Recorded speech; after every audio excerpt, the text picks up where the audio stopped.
Oh, George, we've got company.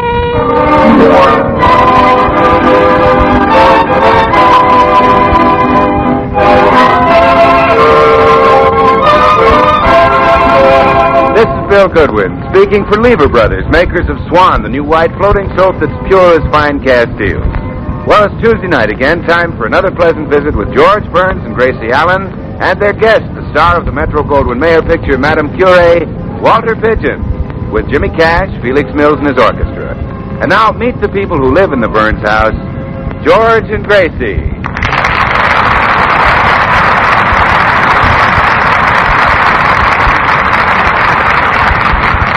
Well, it's morning in the Burns house, and George is upstairs dressing.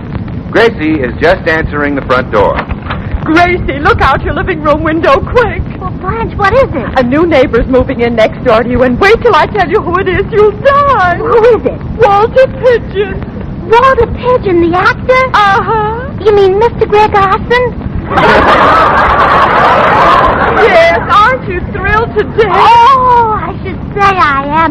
Oh, I just adore him on the screen. Why, when the bombs are exploding all around him and his house is being blown up, nobody could light a pipe like he can.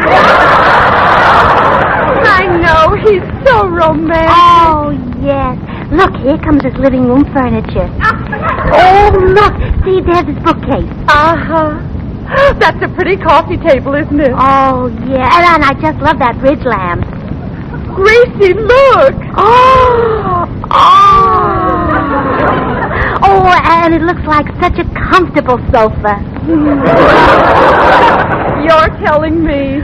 We used to have one just like that at home before I got married. Yeah, but you had George on it. Well, of course I did. And I wouldn't trade one George Burns for 20 Walter Pidgeons. Well, that's what makes horse racing. I guess it's just a matter of taste. You like one thing and I like George. Oh, look, Gracie. Here comes his bedroom furniture. Oh, yeah, and there's his bureau. And the top drawer is open. Oh, my. Did you see what just fell out? Oh, yes. He wears cute ones, doesn't he?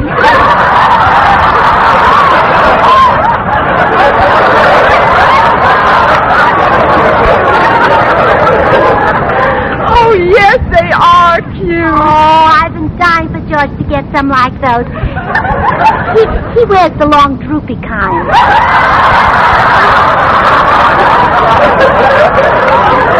Well, maybe they just look droopy on George. Oh, Blanche, look. Look, right there. It's him, Walter Pidgeon himself, see? What a man. Yeah, he is kind of cute looking, isn't he? That brown hair and those white teeth, those blue eyes. Yeah, same coloring as my husband. Only he has blue eyes, white hair, and brown teeth. Well, there he goes into the house. Oh, I wouldn't dream of spying on him in his house, would you? Oh, no, of course not. It wouldn't be nice. No. I'll get my binoculars. Hey, what are you two doing at the window? Snooping, eh? Shame on you. Well, George, a glamorous movie star, is moving in next door. I was just going to get the binoculars. Movie stuff? Well, I'll get the binoculars. Who is she? Walter Pidgeon. Snooping, eh? Shame on you. Well, I think I'll be running along, Gracie. It was wonderful seeing Walter Pidgeon so close up. Well, glad you enjoyed it, Blanche. Give my regards to your husband. I will, Gracie, if I ever decide to go home again. Come away from that window, sweetheart. Ah, jealous, huh? No. Should I be? Oh, of course not. Why, you're much better looking than Walter Pidgeon.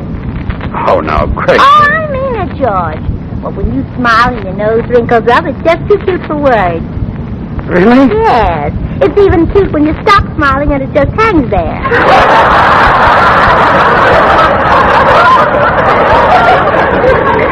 Yeah, pretty. Walter Pidgeon. I'll take George Burns. Life with you is just like a beautiful fairy tale. Oh, please. Oh, yes, it is. I often play a game when men whistle at me on the street. I pretend they're wolves and I'm Little Red Riding Hood and I'm hurrying home to you, my dear old grandmother. Must be fun. Good morning, folks. Why, Bill? Oh, Bill, guess what? We've got a new next-door neighbor, Walter Pidgeon. Really? Say, I think I'll drop in and tell him about Swan, the new white floating soap. That'll kind of establish me as a bird lover. A bird lover? Well, George, think of the headline. Bill Goodwin gets Pigeon to bathe with Swan. Oh, Judge. Doesn't Bill say the cute things? Yes, he's a second interpreter. Well, of course, I'll tell him that Swan's not only great for his bath and for his hands and face, but it's great for bathing a baby and perfect for dishes and light laundry. Swan is 4 swell soaps in one, a great wartime buy. Well, I'm glad Mr. Pigeon's a bachelor, Bill. Now you'll have somebody to pal around with. Say, that's right. Gee, Pigeon and I can have some real fun together. Double dates, I know a couple of sisters. Beautiful apartment, champagne, home-cooked meal, and after dinner... Yeah? That is, if we play our cards right... Mm-hmm. They let us wash the dishes with Swan. Oh, joy supreme. Well, George, it's a real kick to wash the dishes with Swan. A kick to see those loads and loads of suds. And to know that Swan is so mild and gentle, your hands won't get that rough red dish panty look. Well, it's time for me to get to the office. Goodbye, sweetheart. Bye, dear. And while I'm gone, you two let Pigeon alone. Don't annoy him. And Gracie, above all, don't try to get him married to Tootsie Sagwell. Goodbye. Bill, Huh? doesn't George get the best ideas? Hand me the phone. Oh, okay, here you are.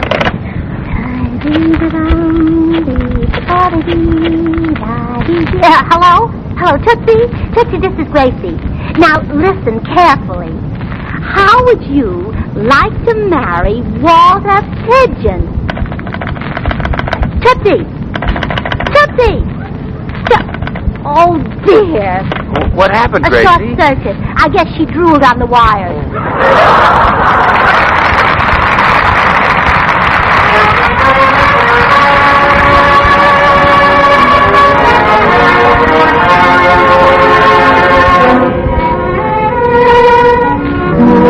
Our popular young tenor Jimmy Cash and a new ballad that's rising in popularity, When They Ask About You. When I go for a walk and meet old friends we knew, we sit around and talk. Then they ask about you. What's the good if I say that you and I are through? I tell them you're away when they ask about you. They wonder where we've been and why we never called. I take it on the chin until the teardrops fall. They don't mean to be smart, but if they only knew, they're stepping on my heart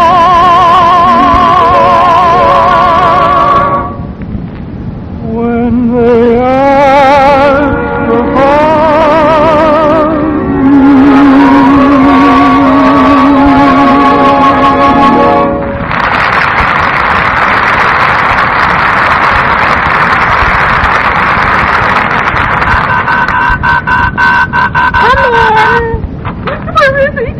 Let me at him. Oh, Tootsie, for goodness sake, calm down.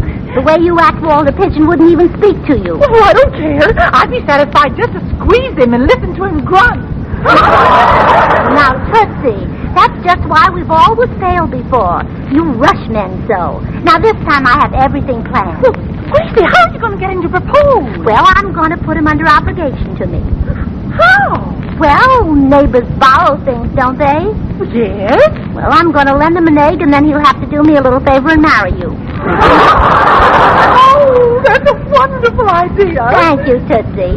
Now, I'll take an egg and be on my way. And don't worry, in no time at all, you'll be Mrs. Tootsie Walter Stagwell Pidgeon.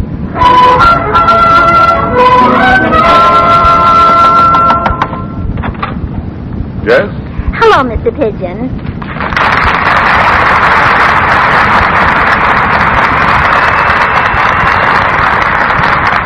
I'm Mrs. Burns, your next-door neighbor. Would you like to borrow this egg? No, thank you very much. Oh, you're making a big mistake. Eggs are very good for you. Perhaps... Oh, they're full of all sorts of healthy things like vitamins and chickens.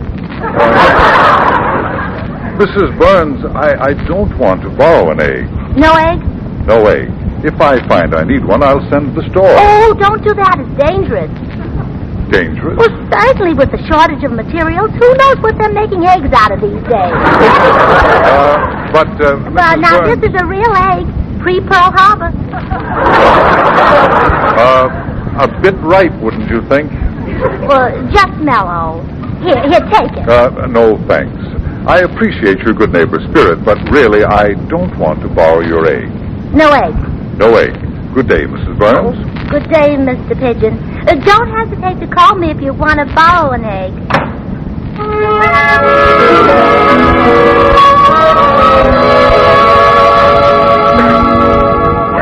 Gracie, any luck? Oh, darn it, no. I couldn't lend him a thing. He seems to have everything.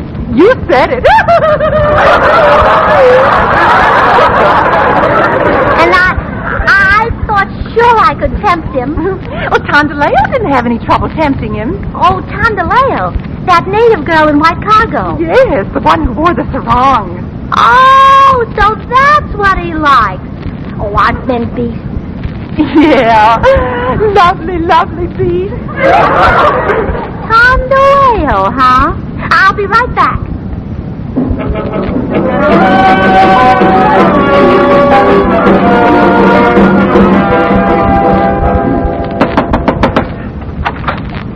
Oh, it's you again. Big white stranger like 'em egg? What? Eggs, good to eat, come from birds. You want 'em, me got 'em. Mrs. Burns, just why are you talking like a travelogue? Me native girl, live on island. What island? Catalina? Are you asking me or telling me? Me telling you, like 'em egg? Really, you shouldn't run around like in the neighborhood acting like this. What will your husband say? You mean paleface? Well, you know him better than I do. He no care. Want 'em egg? No, I don't want him egg. Eggs make white stranger strong. Put hair on chest. Why don't you give it a pale face? No got 'em chest.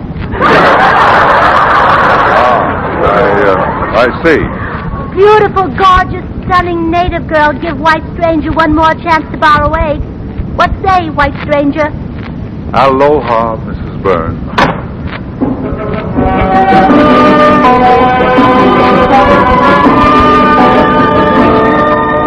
Well, did it work? Oh, no, Tootsie. I guess he's tired of Tondaleo. Who else has he been running around with? Well, Mrs. Minifer. Oh, yes. He borrowed from her. They used to be married. Sure. Let me see. She was English, wasn't she? Uh-huh. Well, I'll be right back, Tootsie.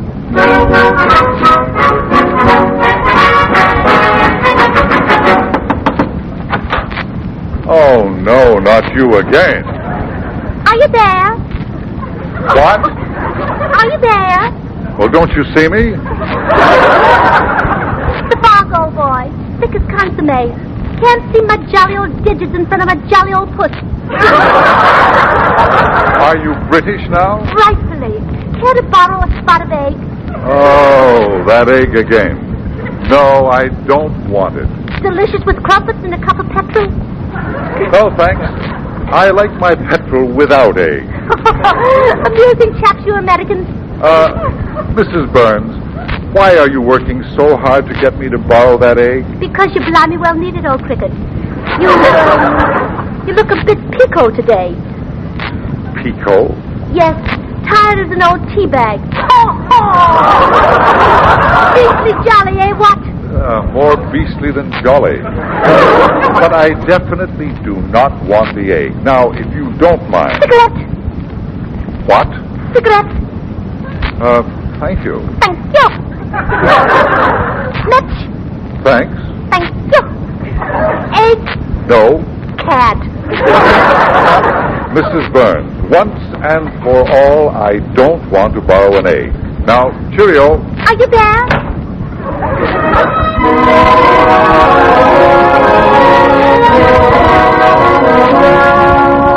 You don't have to tell me. I can see by your face. Mrs. Miniver didn't work either. Gracie, the title of his latest picture is Madame Curie. Madame Curie.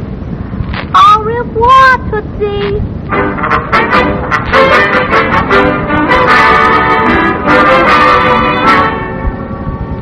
I left the door open. What is it this time? French. French? Yes.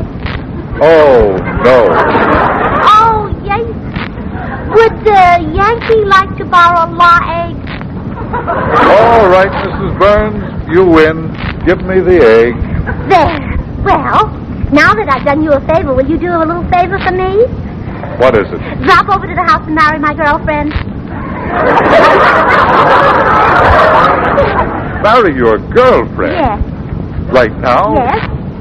You don't believe in long engagements, do you? No, will you marry her? No, thank you. Well, that's gratitude for you. After pestering me all day to borrow an egg. Yeah. I did hound you, didn't I? But the answer is still no, even if you throw in a rasher of bacon. Well, Mr. Pidgeon, won't you at least come over and meet Tootsie? No, thanks.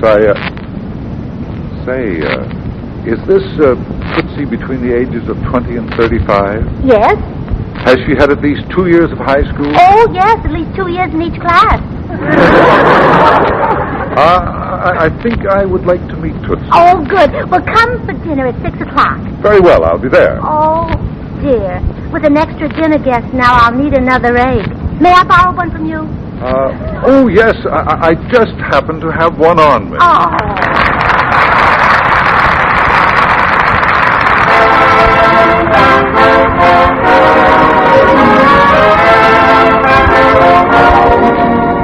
Time for Felix Mills and his orchestra with a special Mills treatment of this lively air, Canadian Capers.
Tootsie Sagwin and Walter Pidgeon to dinner.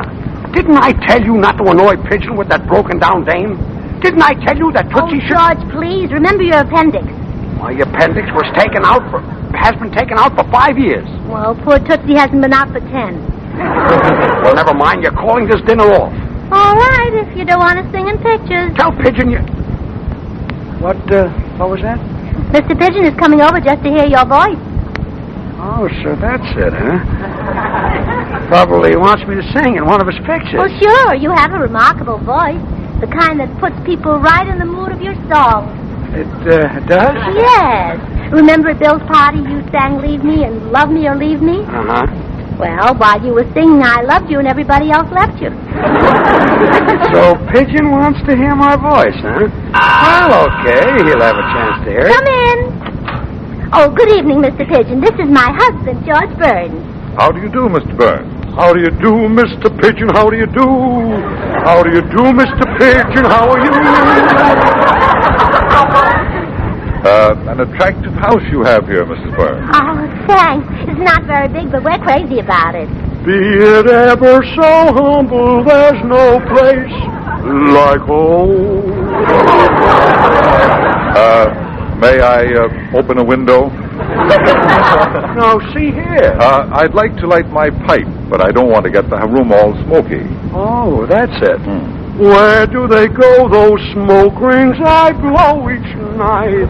Oh, those smoke rings. Happy little fellow, isn't he? Yes, he sings. He does? Oh, yes. I got a special little number worked up. Would you like to hear it? Swell. Say, have you ever been away? Hello, folks. Oh. Walter Pidgeon. Oh, yes. Walter, this is Bill Goodwin. How do you do? I'm glad to meet you. Sit down, Bill. I'm going to sing a little song for Walter. Oh, great, George. Say, Ever heard George sing before, Walter? No. Oh, has a magnificent voice. Go ahead, George. Say, have you ever been away? Get that high note, Walter. Say, Pure as a bar of swan. And swan's pure as fine Castiles. now, Bill, don't start with that. Tell him about Swan later. Oh, well, sure, George. Remind me to tell you later, Walter, about Swan being the new white floating soap that's 4 soaps in one. The soap for bathing the baby, for your own hands and face, or for dishes and light laundry. 4 swell soaps in one. Bill, don't tell him about Swan. Now, wait till I finish my song. Oh, well, sure, George. Go ahead.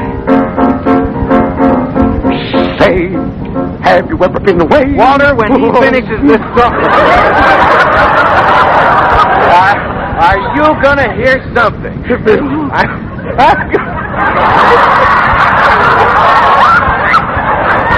I'm going to tell you why so many doctors recommend Swan for bathing the baby. Because it's so mild, it's kind even to a little baby's tender skin. And since Swan is so mild, it must be swell for your hands and face, your complexion. Look, Walter, do you want to hear Bill talk about Swan soap, or would you rather hear me sing? Bill, I understand Swan breaks in two. Oh, no. You're absolutely right, Walter. Swan does break in two, so you can put half in the bathroom for your hands and face tub or shower, and half in the kitchen for dishes and light laundry. Are you through? Yes. Now, if you open your yap once more, I'm going to throw you out.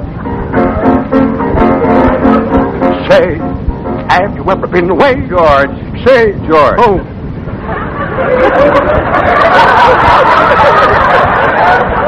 You hurt my feelings. I'm going home. Darn that guy anyway. I'm sorry, Walter. Well, now I can do it right. Say, have you ever been away? No, but it's a wonderful idea. Goodbye, everybody. Wait a minute. After all, you came over here to hear me sing. I came over here to hear you sing. Whatever gave you that idea? Gracie, didn't you tell me that... My dinner's ready. I can smell the water boiling. Walter, what did you come over for? Well, I'm very interested in a girl named Tootsie Sagwell. Walter, things can't be that bad with you. You don't understand, George. I'm doing some special recruiting for the Waves. Oh, you want Tootsie to join the Waves? Of course. And from what your wife told me of her, she loved the Navy. She already does. It's the back door, dear. I'll answer it. Am I late? Is he still here? And how do I look? No, yes, and peculiar. What have you done to yourself? Well, I said to myself, Tootsie, what's weird Garson got that you haven't got? So I bought a red wig. Oh, it's simply marvelous. Honestly, if Greer Garson didn't look the way she looks, and you didn't look the way you look, nobody could tell you apart. Oh, how wonderful. Oh, where is Mr. Pidgeon? Let me at him. Oh, right in here. Well, Walter, I guess I don't have to tell you who this is. Of course not. Hello, Harpo. Yeah.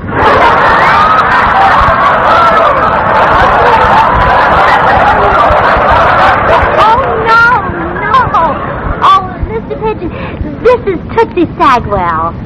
Oh, I beg your pardon, Miss Sagwell. Oh, Mr. Pidgeon, it's really you. I can hardly believe my eyes. I'm having a little trouble, too.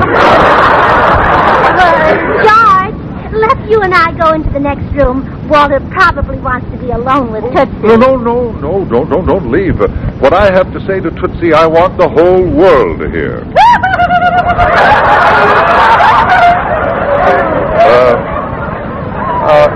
May I ask you a few questions, Tootsie? Oh, sure. Are you between the ages of 20 and 35? Uh-huh. Oh, does she have to tell you how far between? No. That's all right. And you're single, naturally? Naturally. Naturally. Naturally. Yes, naturally. Although that doesn't matter. If you were married and had no children under 18, you'd still be eligible. I what? Sure. Now, Tootsie, I want you to understand the problem. Every day, more and more sailors are leaving their posts to carry men and materials overseas. The situation is really desperate. You're telling her. Oh, gee, Mr. Pidgeon, imagine you picking me out of all the women in this country. Oh, I don't want only you, Tootsie. I want thousands of women. Thousands? Yeah. Mr. Pidgeon, don't you think you're biting off a little more than you can chew? I'm not asking anything for myself, Gracie. It's for Uncle Sam. Oh, well, I like that. Let your uncle get his own women. Walter, you better explain just what you want Tootsie to be. Why, a wave, Tootsie, of course. A wave? Yes, and every woman who is eligible should join. It's a fine way to share the experiences and adventures of her fighting brothers and friends who are now in the armed forces. Oh, all right. Tootsie can become a wave and a bride on the same day. Bride? Well, yes. Now, let's eat before the ceremony. You don't want to marry Tootsie on an empty stomach. I certainly don't, or any other way. Well, you will before I'm through. As long as you live next door to me, I'll be at your house every single day until you decide to be more neighborly. Well, in that case, Mrs. Burns, I'd better run along. I have to get up very early tomorrow morning. Oh, really? Why? It's moving day again. Goodbye.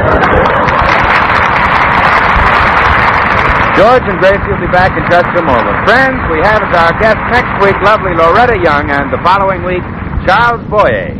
And now, before George and Gracie return, I've time to remind you that you can't be too careful when it comes to choosing the soap for your baby. So better think twice and choose Swan. Lots of doctors and nurses recommend Swan. They know it's pure as fine Castile. And they know, too, that Swan is mild, so gentle, that it will not irritate your baby's skin. And look, it's just good common sense that if Swan is that pure, that mild, well, you just can't get a finer soap for your own complexion now, can you? Think it over. I'm sure straight thinking will lead you to Swan, the new white floating soap. Well, here again are George and Gracie. Ladies and gentlemen, our Navy has a tremendous job ahead of it, and we women should be proud that we've been given a chance to do our share. The need for wave recruits is urgent.